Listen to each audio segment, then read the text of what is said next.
L'Institut des parents a été créé en 1964. C'est une association de parents d'enfants en situation de handicap. Nous disposons aujourd'hui de 4 établissements, dont l'IME, l'Institut médico-éducatif. À l'intérieur de cet IME, nous hébergeons une école de l'éducation nationale sous contrat simple, avec 5 professeurs des écoles.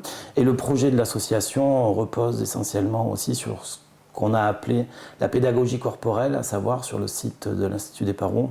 Vous avez pu remarquer qu'il y avait un centre équestre, il y a aussi un gymnase, également une piscine chauffée à l'année et des espaces verts assez conséquents. Voilà. Ra. A. Tus. Tus. T. T. Donc on a installé en termes d'outils numériques. On avait commencé par des tablettes numériques classiques, mais la limite c'était l'actualisation de ces tablettes et les objets numériques, c'est-à-dire les programmes qui étaient implantés, demandaient une recherche conséquente sans aucun lien entre les applications. Et puis les solutions sont fermées, c'est-à-dire qu'on ne peut rien créer. Donc certes il y a une stabilité, mais il n'y a pas de créativité. Je me suis servi donc du livre, du support livre. Le premier temps on l'a fait vraiment avec le livre. Comme ça, ils ont retrouvé un outil qui leur est familier, le livre. Et j'ai extrait de ce livre une image que j'ai donc scannée pour faire l'activité qui va avec, l'activité de langage écrit. Le, Juna. Donc on a vite laissé derrière nous les tablettes et on est allé vers une autre solution qui est la solution BIC Éducation et je crée une équipe autour de l'utilisation. Si vous mettez un outil à une personne, vous dépendez trop de cette personne, il n'y a pas une énergie autour de la solution et donc il n'y a pas d'usage qui se mutualise et donc au final ça ne dure pas très longtemps. Vous allez mettre votre casque et vous allez écouter les petites consignes. Attention, il va falloir positionner les gommettes au bon endroit.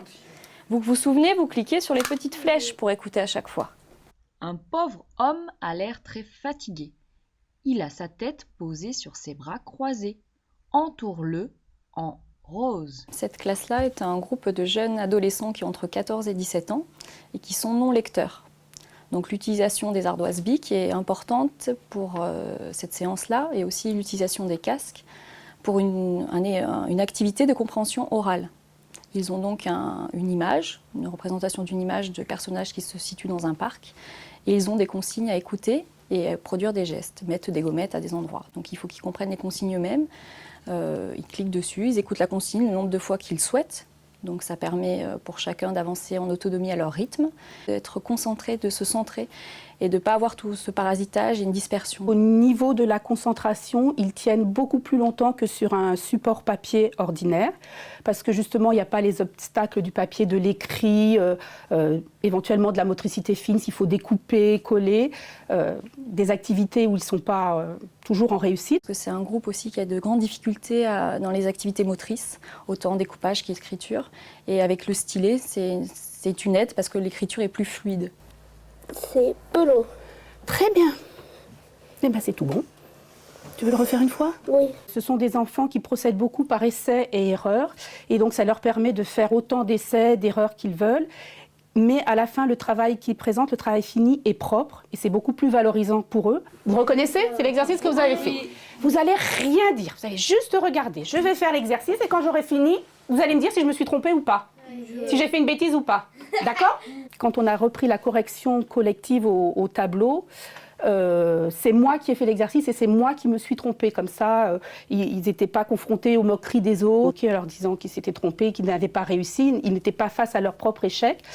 Et pour eux, c'était amusant de dire que de voir que la maîtresse était trompée et de la reprendre. Mais ça nous a permis quand même de faire une correction collective. Et puis en dernier, ce qu'ils réclament aussi à chaque fin de séance sur l'utilisation des ardoises BIC, c'est de pouvoir dessiner. C'est un moyen d'expression pour eux.